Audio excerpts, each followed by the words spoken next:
خديجة هباها الله شفاء يا رسول الله وبنت المصطفى زهراء بها لولدها أضراء وكل منهم محيط الشفاء يا رسول ولا تنزعه الشيطان فخري والحسن والحسين مدده من رسول الله شفاء يا رسول الله وهساري يسرينا بالضهوانين شامعنا وخيلي وليا الله شفاء يا رسول الله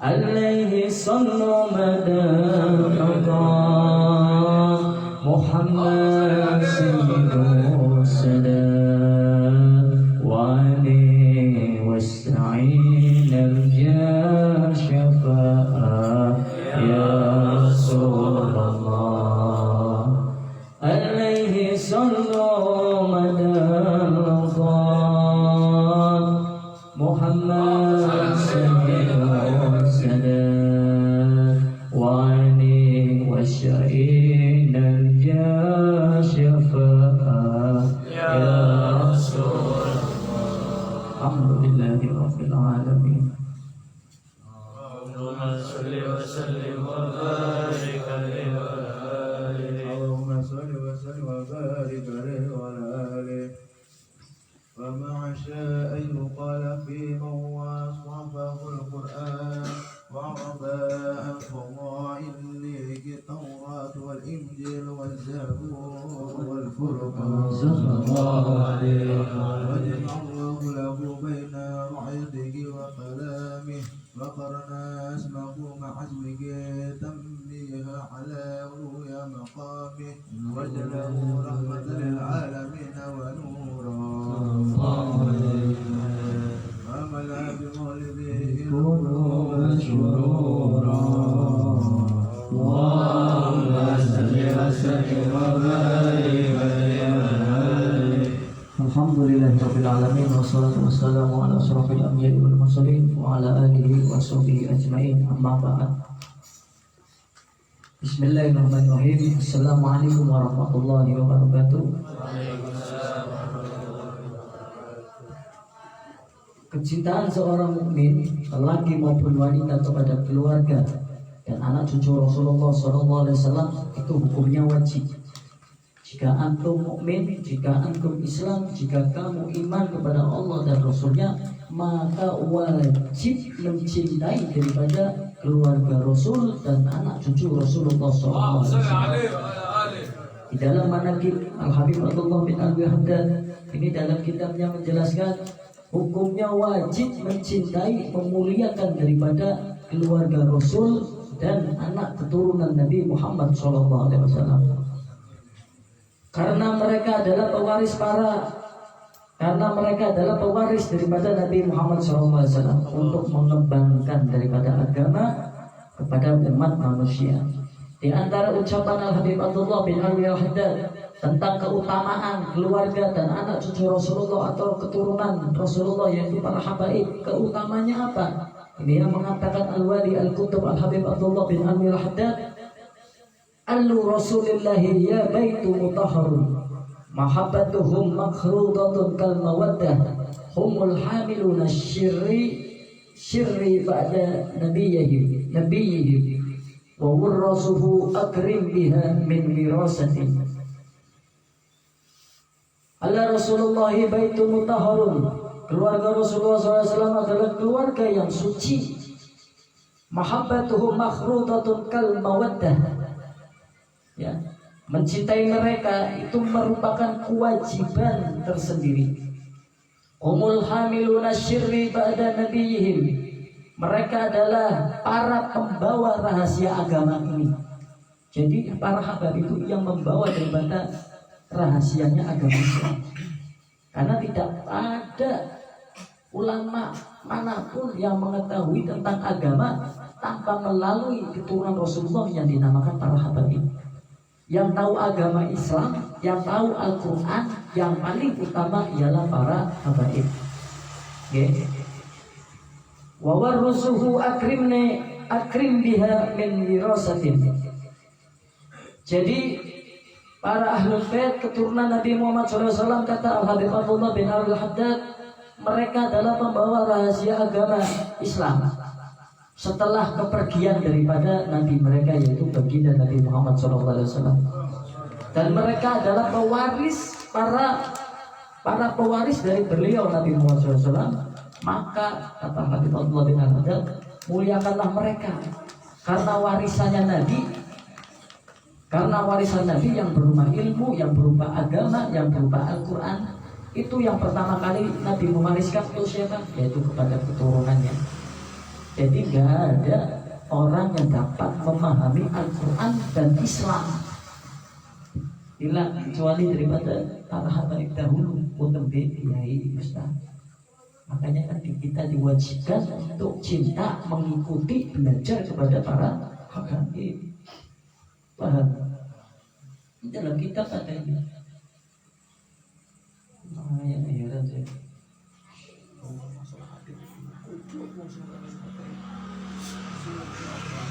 Yang tahu agama itu ya dari para kalangan habaib. Yang tahu Islam sejerone Islam ya bukan di para habaib. Sing ngerti Al-Quran sejerone Al-Quran ya bukan di para habaib. Tapi iyo kok orang gelem melu para habaib. Rugi. Al-Habib Abdullah bin Al-Haddad sangat menghormati dan mengagungkan datuknya, yaitu Nabi Muhammad SAW, beserta segenap keluarga sahabat, para kaum salafus sholihin. Di antara salah satu bukti kecintaan Al-Habib Abdullah bin Al-Haddad adalah besarnya perhatian dan dalam mengikuti jejak mereka dalam langkah-langkah hidupnya. Jadi Al-Habib Abdullah pencinta roti Al-Haddad itu sangat mengagungkan daripada ilmu, mengikuti jejaknya Nabi, jejaknya salafus sholihin, jejaknya para keluarga Nabi. Bahkan ini Habib Abdullah kan Habib pun tidak meninggalkan belajar kepada habaib. Ya, Habib Abdullah bin Al-Haddad pencinta roti Al-Haddad juga sangat daripada menghormati ilmu dan menghormati daripada tariqahnya Al-Ba'alawi.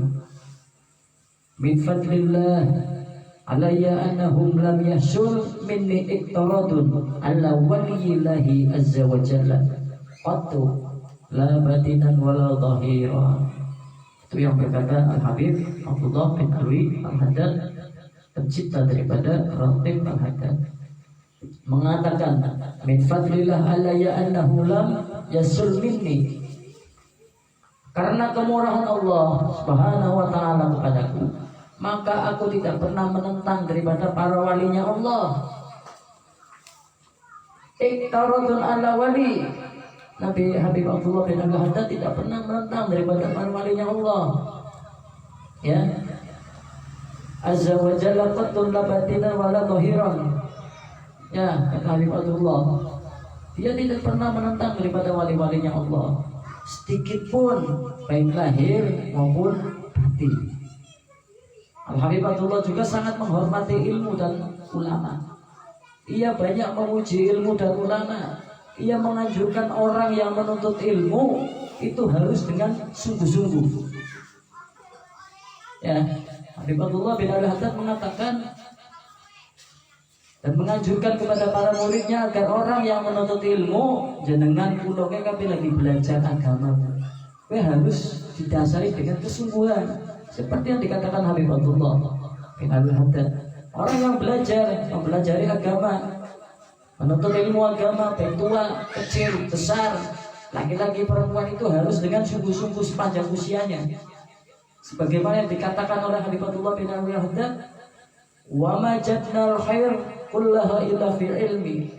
Kami tidak pernah menjumpai kebaikan apapun kecuali di dalam ilmu. Kata Habib Abdullah, bin Abil Haddad, wa majadna al-khaira kullahu illa fil ilmi.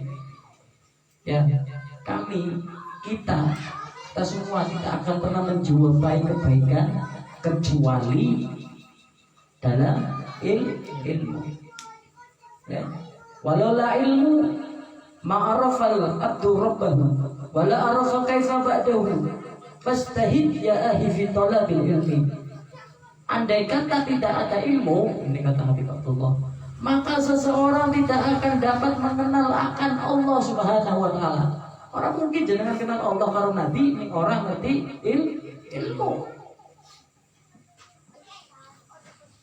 Jika kamu tidak belajar ilmu agama, memperdalami ilmu agama, maka kamu tidak akan mengenal siapa Tuhan kamu, dan kamu tidak akan mengetahui cara menyembahnya bagaimana. Ya, fastahid ya ahi fi talabil ilmi. Karena itu, saudara-saudaraku, bersungguh-sungguhlah dalam mencari atau menuntut ilmu. Itu kata Habib Abdullah, si ngomong wali, kekasihnya Allah, ya, pencipta daripada Rotib Ahdad yang kita baca setiap rutinan. Jadi, ini perkataan daripada kaum soleh. Wali-walinya Allah itu bisa menumbuhkan daripada kecintaan kita, ya, keimanan kita. Nah, ini saya akan menjelaskan sedikit. Ketika Al-Habib Abdullah bin Abil Haddad, pencipta daripada Rotib Al-Haddad itu duduk di majelis taklimnya, ada kalanya ia duduk bersila, ada kalanya ia duduk seperti ini. Makanya jangan kalau lihat habaib duduk seperti ini itu bukan ngarang, ini duduknya ngikutin Nabi. Kadang bersila, kadang duduk bersandar dengan tangannya seperti ini, kadang mengangkat kaki kanannya seperti ini. Ini Habib Abdullah pencipta Rotib Al-Haddad ketika lagi taklim kayak gini, kadang seperti ini. Ini bukan gak sopan karena kamu gak tahu ilmunya, kirain gak ada. Ternyata ini lagi ngamalin ajarannya Salafun Soleh. Nah itulah makanya kamu tidak akan mendapat kebaikan tanpa adanya ilmu. Dengan ilmu kamu jadi tahu, oh ternyata seperti itu loh. Ya. Habib Abdullah ketika di dalam majelis taklimnya, ia duduk kadang bersila. Terus ia duduk, ada kalanya duduk sambil bersandar kepada kedua tangannya. Ada kalanya juga duduk di atas paha kirinya, ya, sambil mengangkat lutut sebelah kanannya dan meletakkan tangan kanannya di atas lutut tangan kanannya.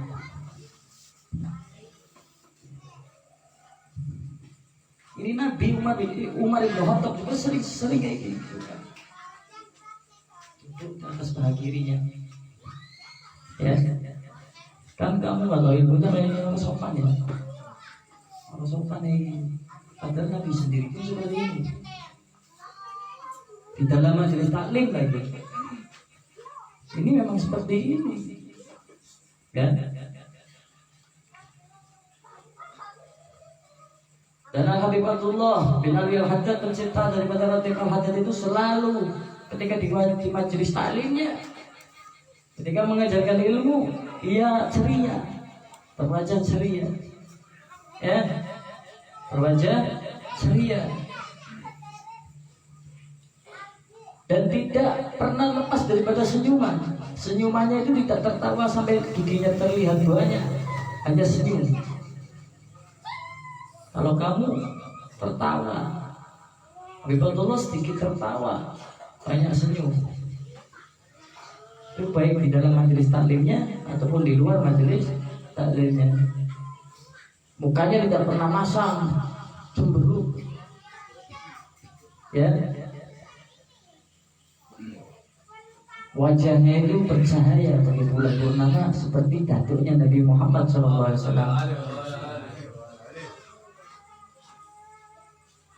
Intinya Habib Abdullah bin Abil Haddad itu selalu berwajah ceria di dalam majelis taklimnya. Jika Habib Abdullah bin Abil Haddad sudah hadir, jamaahnya duduk dulu banyak. Muridnya pada nungguin Habibnya, bukan Habibnya nungguin muridnya. Kalau sekarang guru nungguin murid. Kalau dulu murid sudah duduk 1 jam 2 jam mengajar sudah nungguin gurunya untuk mengajar. Ya makanya orang-orang dulu itu berkah ilmu kayak sekarang. Nih kalau kamu ingin pintar, kalau kamu ingin tahu ilmu gampang, belajar lewat internet bisa. Banyak membaca pintar, banyak lihat internet pintar. Tapi barokah itu susah didapat. Di antara ilmu si manfaat, syarat ilmu manfaat barokah. Primen barokah tekane. Ya. Guru ini ngenteni murid. Kenapa tahu kenapa kadang kita hadir masjid itu dibiasakan sebelum guru kita duduk di tempat dia mengajar. Kenapa coba tahu? Karena jika antum hadir telat tanpa sebuah udzur halangan di rumahnya menunda-nunda, itu sama halnya kamu tidak ada dengan ilmu. Kamu tidak mengagungkan ilmu, kamu tidak menghormati ilmu. Ilmu yang membawa Nabi Muhammad, berarti kamu tidak menghargai, tidak menghormati Nabi. Dan Nabi diberikan ilmu dari Allah, berarti kamu nyambungnya tidak mengadab, tidak adab, tidak menghormati dan menghargai Allah Subhanahu wa ta'ala. Makanya ini ngaji, ini bisa duduk guru ngenteni murid sing ngenteni guru. Tidak salah kamu datang 1 jam sebelum acara. Dosa kan enggak?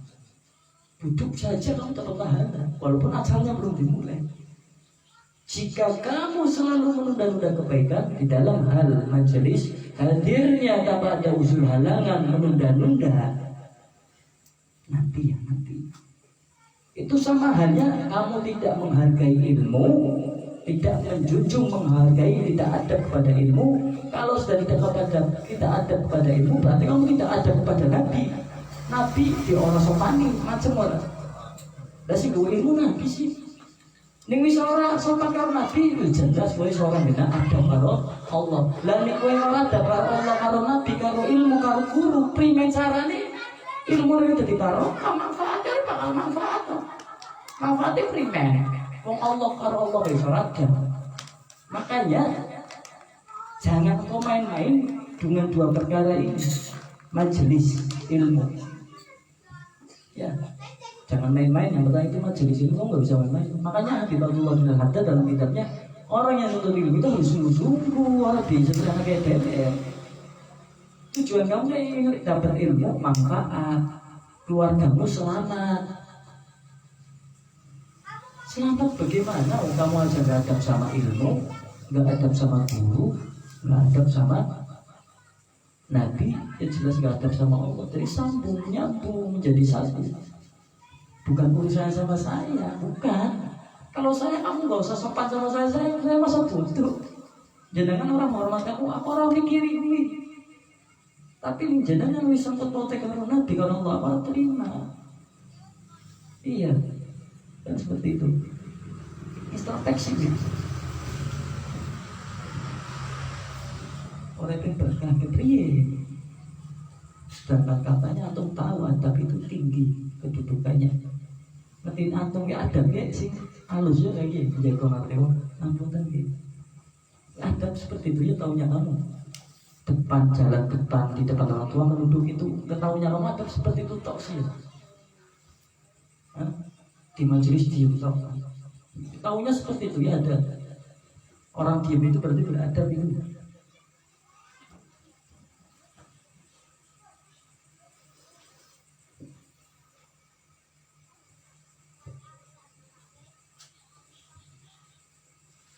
Orang beradab itu bukan hanya seperti itu, Bang. Utama kamu adab kamu kepada Allah, kepada Nabi. Lah susah itu. Nabi gak kelihatan, Allah gak kelihatan. Makanya kamu tidur gak boleh telanjang. Itu kan kamu lagi jaga sunnah, jaga adab. Karena Allah tetap melihat. Makanya kamu mandi jangan sampai telanjang bulat. Kalau bisa ditutupin itu, karena Allah tetap melihat. Kamu telanjang, kamu sendirian. Emang kamu gak lihat? Makanya kalau kita mandi kita baca doa agar dihindarkan dari pandangan jin atau setan. Ya, itu kita lagi ngamalin sunnah, lagi ngamalin ada. Kepada siapa? Allah. Kepada siapa Nabi? Emangnya ruhnya orang soleh nggak melihat kamu? Emang beradab sopan santun itu harus sama manusia atau singapura? Ya itu ilmu saja kita harus mengagungkan, kita harus beradab dengan ilmu. Contohnya apa adab dengan ilmu? Kamu ambil kitab saja, itu kalau bisa pakai tangan kanan, kalau bisa dalam keadaan suci. Kalau bisa ketika sebelum buka kitab, kamu mengirimkan Fatihah daripada yang menciptakan kitab ini siapa. Setelah itu kamu diakhiri dengan wallahu a'lam bishawab, Al-Fatihah lagi. Itu adab pada ilmu. Ya. Itu baru kita, belum Al-Quran. Wong aku urut kowe, aku urut kowe kabeh kaya orang dapet. Baca masalah kamu. Kita, saya, jenengan kabeh kaya orang dapet. Jangan monoton pikiran adab itu orang diem untuk adab. Seperti itu ya. Di depannya orang tua jalan untuk adab. Jangan kamu tahu itu toh, hanya itu toh ada. Adab itu luas. Malah kelihatan pengamal adab, sopan santun kepada Allah, Nabi, kepada ilmu, kepada apa-apa yang dibawa Nabi, kepada alim ulama itu kelihatan dari wajahnya, kelihatan. Gak bisa dibohongin, gak bisa dibohongin. Seperti halnya orang yang sholat atau tidak itu kelihatan. Kamu make upnya pakai polnya sampai 1 ton saja, ya sampai 10 truk pakai pol pemutih. Orang yang mukmin itu bisa melihat mana ini orang sholat atau enggak. Karena orang yang sholat itu wajahnya kelihatan. Apalagi orang yang beradab atau tidak kelihatan dari wajahnya. Kamu mau nutupin kayak apa aja, gak bakalan bisa dibohongin itu. Nah siapa yang bisa melihat ini wajahnya orang yang beradab, ini wajahnya orang yang ahli sholat? Itu ya orang mukmin yang hatinya hidup. Lah pertanyaannya hati ini kan orang kalau mati. Ini mandung orang bisa beda tandanya mati nanti ini. Karena orang yang beriman pasti bisa melihat itu, melihat oh ini orang ahli sholat nih, wajahnya kan kelihatan. Orang adab ini, masya Allah kelihatan. Jadi nggak bisa ditutupin. Kamu pura-pura jadi orang yang sopan santun adab, ditutupin padahal aslinya nggak ada, ya kelihatan. Jadi nggak bisa ditutupi, paham ya? Nggak bisa ditutupi, karena Allah memberikan ciri-ciri, ya.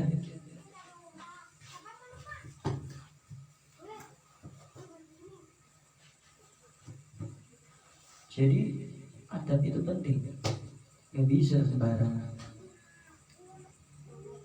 Orang menguap saja ada adabnya, anggap adabnya primer. Coba kalau jenengan tuh menguap anggur primer, coba, coba, gimana? Anggur apa? Nah, taunya kan kayak gini, anggur kayak gitu topi ya. Ini bisa kan ditahan aja anggur. Wes, kan tahunya seperti itu, anggur topi. Afdolnya kalau kita menguap itu berbebanan. Afdolnya kan, ya, ini ya. Saksi dikit ngerti, anu tutupi. Saksi dikit ngerti, anu tutupi. Ya, afdolnya kita tahan.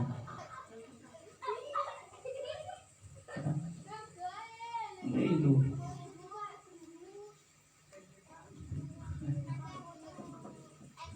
Belajar sendiri, aku tekan majelis taklim ini.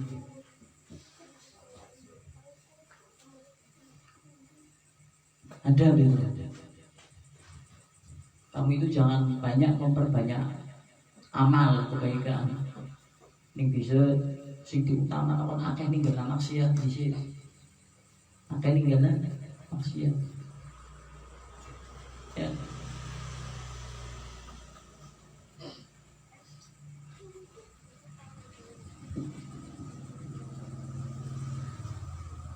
asal kamu minta ini memperbanyak taat kepada Allah. Kowe akeh taat karo Gusti Allah. Ya. Kowe akeh taat karo Gusti Allah. Dan di sisi lain kamu meninggalkan maksiat itu lebih utama, bukannya kamu lebih utama akeh amalia, akeh memperbanyak taat. Lebih afdolnya kamu meninggalkan maksiat. Kowe isih taat, isih akeh amalia akeh, tapi maksiate dosa-dosane kowe isih sering dilakukan. Nah, maka kata Nabi Muhammad SAW, meninggalkan maksiat itu lebih afdol daripada memperbanyak ketaatan kepada Allah. Ya, kenapa? Nah, di sini dijelaskan.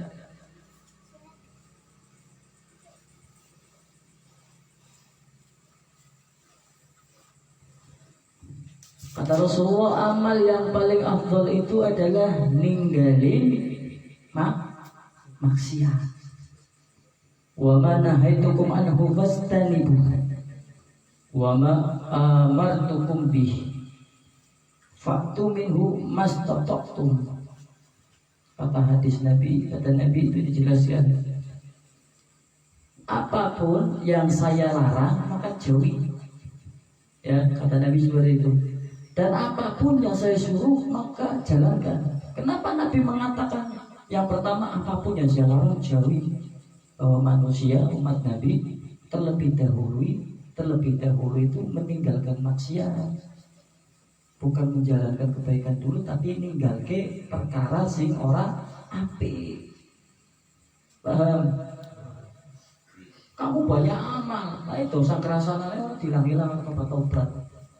Hah? Iya kan?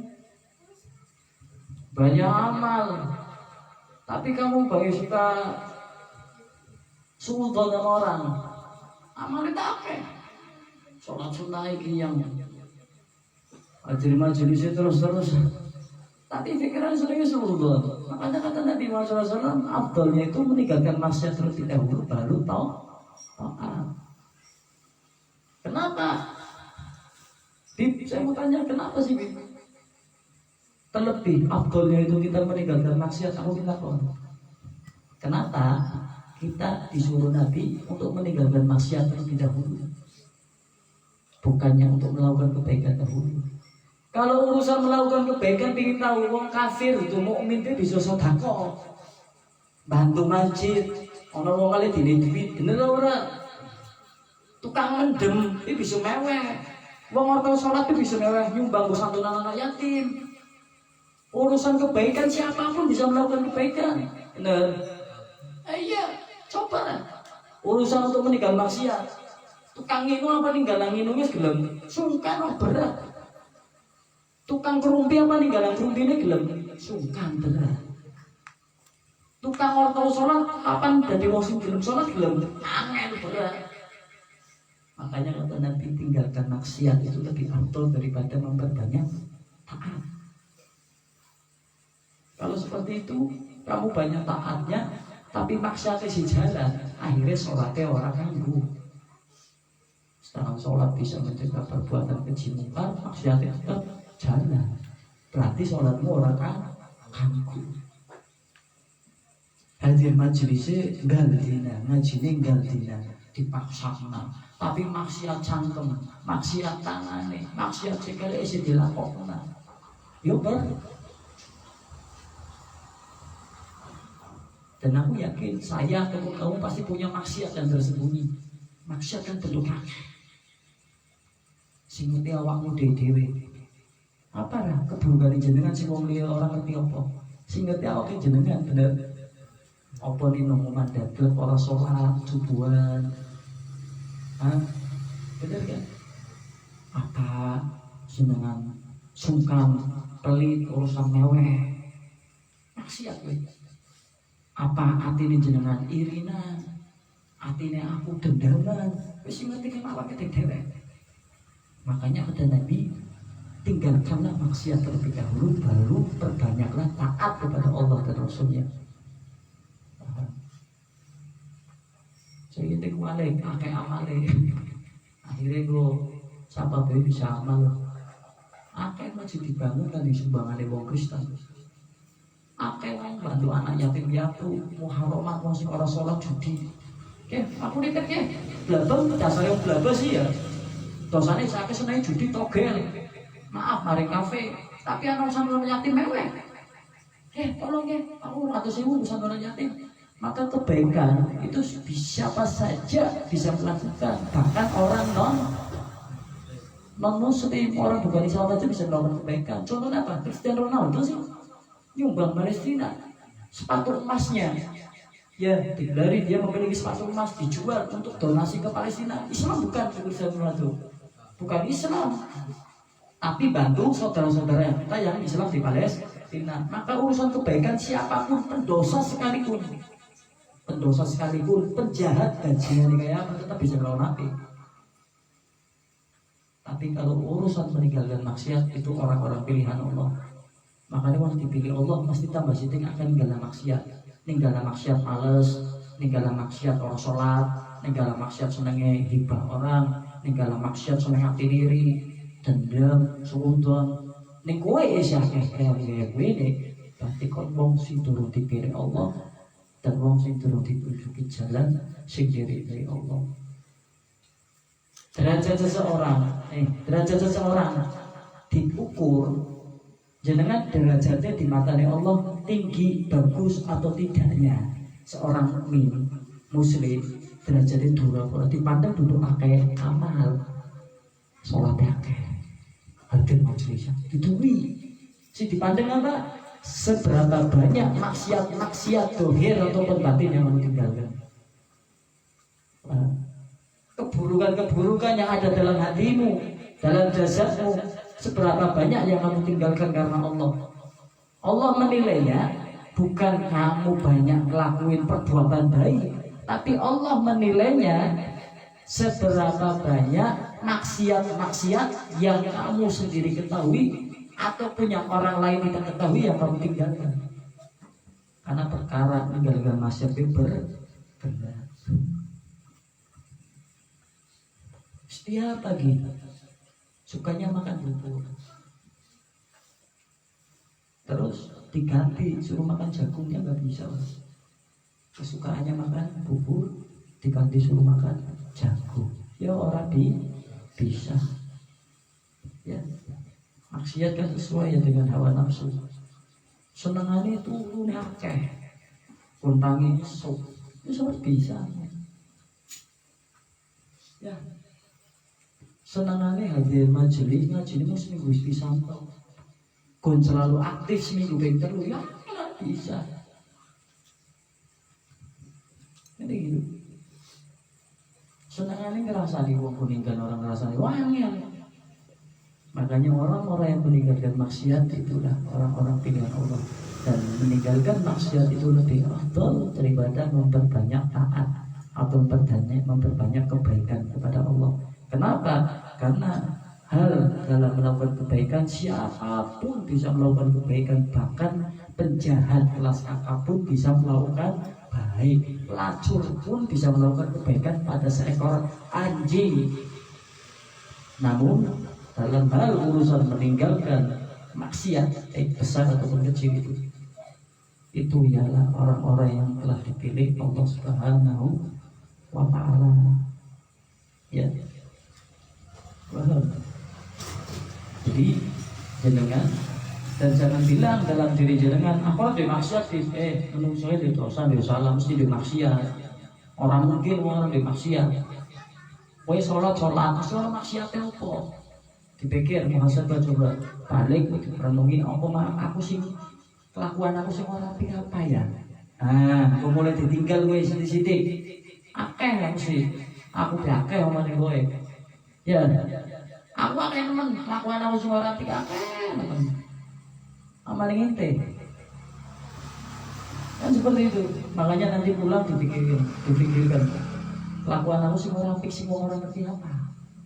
Ya. Singkatan langkah wong. Aku katon apik dalam wong ternyata hina ya aku akeh apa kesalahan. Nah, gue ditobati. Tobat orang kudu ngenteni duwe dosa. Ya, aku buru mati kok nyesel. Tobat yang bisa gantinya. Orang kudu ngenteni ngelakukan dosa besar atau kecil. Ningkon mikir, orang ngelakukan dosa gede kok ngapain tobat? Oh, berarti wong sombong. Di sombong kalau tahu mampu surga. Nah, hati dia kok rasa orang rasa tobat ngelakukan perkara dosa gede. Dikatakan sombong. Kalau saya sombong tidak akan mencium baunya surga, apa maning lebu surga. Ya, jadi itu yang bisa saya sampaikan. Muhasabah, pulang introspeksi. Maksiat apa yang saya lakukan, namun saya nggak sadar. Dan ini tak cari apa maksiatnya. Kelakuan buruk apa yang saya miliki, yang saya susah untuk menghilangkan. Saya akan tobat. Dan Allah beri taufik untuk kita akan seperti itu. Ya. Nanti baru didampingi dengan memperbanyak kebaikan dan meminta hidayah dari Allah Subhanahu wa ta'ala. Wallahu a'lam bishawab. Wabillahi taufiq wal hidayah. Wassalamualaikum warahmatullahi wabarakatuh. Nanti malam Kamis ini rutinan bulanan ya. Malam Kamis ini rutinan bulanan.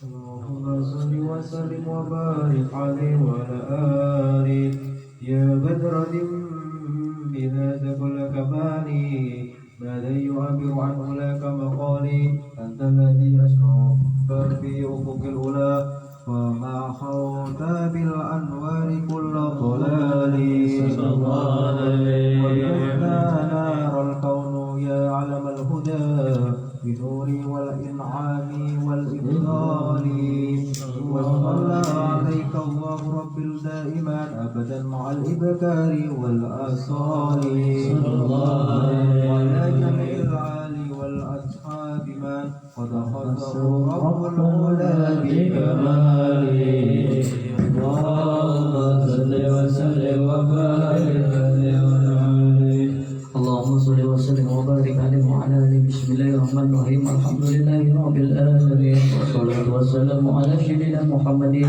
وعلى آله وصحبه أجمعين. جعلنا الله وإياكم مما يستوجب شفاعته ويرجون من الله رحمته ورأفته. اللهم بحرمة هذا النبي الكريم وعليه وأصحابه السالكين على منهجه القويم جعلنا من ديار أمته واسترنا بديل حرمته وانصرنا قادا في زفرته واستمر ألسنتنا في مدحه ونصرته وأحينا بمتمسكين بسنته وطاعته وآمنا اللهم على حبه وجماعته. اللهم ادخلنا معه الجنة فإنه أول من يدخلها وعزلنا معه في قشورها فإنه أول من ينزلها وارحمنا يوم يسمعون الخلائق فترحمها. اللهم ارزقنا زيارته في كل سنة ولا تجعلنا من الغافلين عنه قد رسنا. اللهم لا تجعل في مجلسنا هذا أحدا إلا غسلنا بماء التوبة الذنوب وسترت برداء المغفرة عيوبا. اللهم إنه كان معنا في سند من يد إخوان منعهم القضاء من الوصول إلى بشرها ولا تحرمهم بشواب هذه شهاد وفتنها. اللهم ارحمنا إذا سرنا من أصحاب القبور ووفقنا لعمل صالح يبقى سناه على ممر الدهور. اللهم اجعلنا لأنائك الذاكرين ولنجمائك الشاكرين وليوم لقائك من الذاكرين وأعيننا بدعاتك مسؤول وإذا توفيتنا فتوفنا خير مهدورنا ولا مهدورين واهدنا منك بغير هدين. اللهم فينا شر الظالمين اللهم فينا شر الظالمين اللهم فينا شر الظالمين واجعلنا من فتنة هذه الدنيا الشارمين. اللهم اجعل هذا الرسول الكريم لنا شافعا وارزقنا به يوم القيامة مقاما رافعا.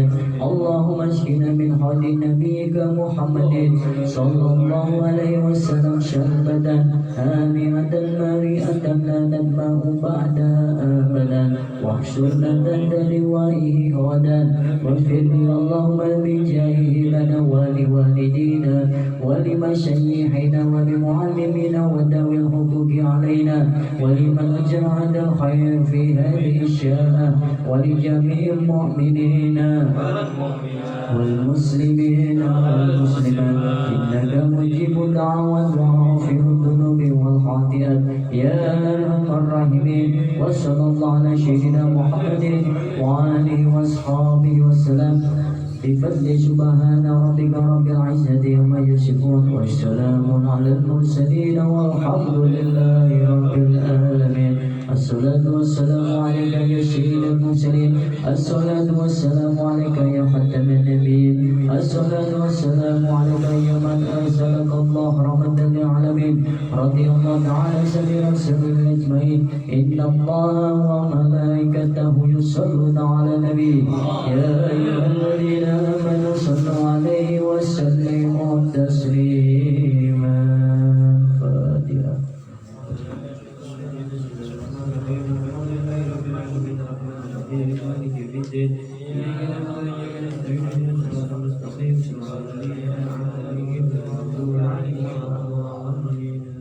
طالما أذكر رمي نور الوجود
Amin.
hukumnya memakai tasbih. Jadi setiap hari itu banyak datang dari jamaah lain ataupun sini yang tanya perempuan ataupun laki-laki tentang ilmu, kadang mau tak jawab bingung dengan HP, makanya mau rutinan. Tapi bapak hukumnya memakai tasbih. Apakah di zaman Rasulullah SAW itu ada tasbih? Ya, ini nanti buat pelajaran buat saya saja. Afdalnya kalau kita membaca zikir, kalau kita berzikir kepada Allah, kalau kita pada sholat itu kan kadang baca subhanallah, alhamdulillah, Allahu akbar 33 kali. Itu afdalnya pakai jari ya, pakai tangan. Ya, afdalnya pakai tangan, karena kelak tangan ini digunakan akan bersaksi di hadapan Allah, digunakan untuk mengingat berzikir kepada Allah Subhanahu wa taala. Satu. Dan dulu ada orang yang sedang sholat di Masjidil Haram. Ketika sedang sholat ia membawa tasbih. Ketika membawa tasbih, tiba-tiba ada orang iseng datang masuk ke dalam masjid. Ini ada orang sedang zikir kepada Allah pakai tasbih. Tiba-tiba ada orang yang iseng muslim ini datang ke Masjidil Haram dan bertanya, "Mahada? Mahada? Apa ini?" Ini orang yang baru datang masuk ke dalam masjid mengatakan seperti itu. "Apa ini?" Maksudnya menanyakan, "Apa yang kamu pegang? Yang kamu putar-putar itu?" Tasbih kan diputar gini ya. Putar-putar diputar. Lantas ini orang itu kadang orang ini mendapat pertanyaan seperti itu, lantas ia mendapat habadah. Mendapat habadah itu orang yang cerdas, kadang ketika ditanya oleh seseorang spontan langsung bisa jawab. Itu datangnya dari Allah, ilham. Makanya kalau kamu ingin orang yang cerdas, lihat orang yang cerdas ketika ditanya langsung bisa jawab. Kalau pakai mikire, benar orang cerdas wong. Karena orang yang cerdas itu akan mendapat habadah. Spontan langsung bisa menjawab. Itu orang cerdas, ya, langsung bisa jawab. Itu datangnya dari Allah. Lah ini orang ketika ditanya ada apa ini yang kamu pakai, yang kamu puntir-puntir ini pakai jari. Lantas orang itu langsung spontan jawab, lah apa yang kamu pakai juga? Ternyata ia pakai jam. Ketika pakai jam, apa yang kamu pakai? Gunanya untuk apa? Akhirnya orang yang ditanya oleh orang yang pertama, "Kenapa kamu bertasbih? Pakai tasbih diputir-putir ya?" Terus dia langsung jawab nih, balik pertanyaan, "Apa yang kamu pakai?" "Ini jam." Ini orang yang pertama bertanya, ditanya seperti ini, "Apa yang kamu pakai jam?" Tujuannya untuk apa?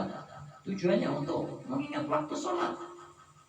Nah, akhirnya ini orang yang pakai tasbih pun menjawab, "Saya juga, ini tujuannya untuk menghitung jumlah zikir saya."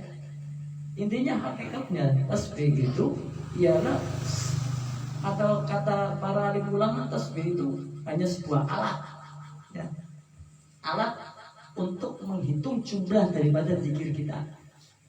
Terus pada zaman Nabi pertanyaan, ada tasbih enggak? Jadi ada di antara istri Nabi Muhammad SAW, saya lupa kalau enggak Hafsah, Sayyidah Hafsah, ya, kalau enggak istri yang lainnya, itu pernah mengumpulkan daripada biji nawa. Biji nawa itu pohon. Biji nawa itu pohon, dikumpulkan ada 1000. Lantas ini kalau nggak Hafsah, ini Sayyidah Hafsah, istri Nabi, kan istri Nabi banyak, ya. Di antaranya itu mengumpulkan biji nawa ada 1000, mengucapkan subhanallah, mengambil. Jadi zikirnya itu dikumpulkan itu biji nawa 1000, zikirnya ada 1000, subhanallah. Subhanallah. Jadi kalau belum habis ya belum 1000 zikirnya subhanallah. Terus Nabi melihat, ketika Nabi melihat, Nabi mentakrir. Mentakrir itu berarti menyetujui, mengiyakan, membolehkan. Nah, jadi sunnah itu seperti ini. Sunnah itu sesuatu yang dikembalikan kepada Nabi atau dinisbahkan kepada Nabi, baik perbuatan, ucapan, atau segala sesuatu yang disetujui Nabi, itu namanya sunnah. Nanti ditakoni sunnah apa, orang nanti kok bingung. Jawabnya perbuatan ucapan Nabi itu. Ya, sunnah itu sesuatu yang dikembalikan kepada Nabi, dinisbahkan kepada Nabi, baik itu dari segi ucapan, perbuatan, atau segala sesuatu yang disetujui oleh Nabi. Contohnya istrinya Nabi yang sedang berzikir memakai biji nawa ada 1000, subhanallah, subhanallah. Nabi mendiamkan, membolehkan. Itu ikutnya berarti sunnah. Tapi kalau tasbihnya orang-orang soleh dahulu itu enggak yang ada 33. Tasbihnya orang-orang dahulu itu 1000. Contohnya siapa? Sahabat Nabi Muhammad SAW, Abu Hurairah radhiyallahu anhu, itu tasbihnya ada 1000. Dan Imam Ahmad bin Jan tasbihnya ada 1000. Terus Al-Habib Abdullah bin Awil Haddad tasbihnya sampai 1000. Sampai 1000. Tapi kalau kita menganggap orang yang nggak tahu tasbih itu sudah ada pada zamannya Nabi, tapi nggak membuatnya itu ya dikumpulin biji saja. Nawa itu biji nawa. Kalau Al-Habib Abdullah bin Awil Haddad, Al-Imam Ahmad bin Jami, Al-Habsyi Syekhul Hafta ataupun sahabat Nabi Abu Hurairah radhiyallahu anhu melihat tasbih kita, ketawa kayak nih. Tasbih itu terus sih. Orang-orang dulu itu zikirnya banyak. Tasbihnya 1000. Makanya kamu lihat orang-orang soleh dahulu tasbihnya banyak, panjang. Itu Habib Abdul Qadir bin Faqih 1000. Kalau kita cuma 30. Beni didinggung atau orang dinggung ya.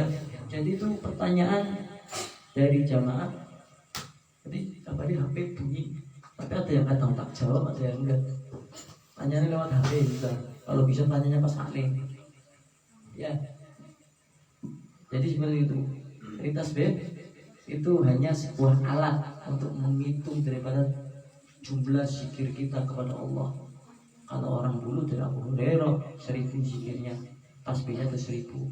Al-Imam Ahmad bin Zain Syahibul Khalta yang memiliki Khalta, Al-Habsyi marganya 1000. Al-Imam Abdullah bin Awil Haddad tasbihnya 1000. Makanya jangan ini mau tasbihnya apa itu dulu mana? Ya, itu satu seperti itu. Jadi itu pernah terjadi di Masjidil Haram. Ya, insyaallah manfaat, insyaallah manfaat. Wallahu a'lam. Ya Rabbana ta'arufna bi annana ta'arufna wa annana ashrafna wa ala la ashrafna fatub alaina tawbah tashil li kulli hawbah wasul lana al-awrati wa amin rahmati wa fil li walidina rabbi wa mawludina wa lali wal iwani wa syairil ilani wa kulli di mahabba wa jiratin awsuba wal muslimina ajma Amin Rabbi asma fadlan wa judan mana Labi bisabi minna Bil Mustafa Rasuli Nahda bi kulli suli Salla wa sallam Rabbi Alaihi wa kalhabi Wa alihi wa sahbi Adadat nusri subi Walhamdulillahi Fil badi wa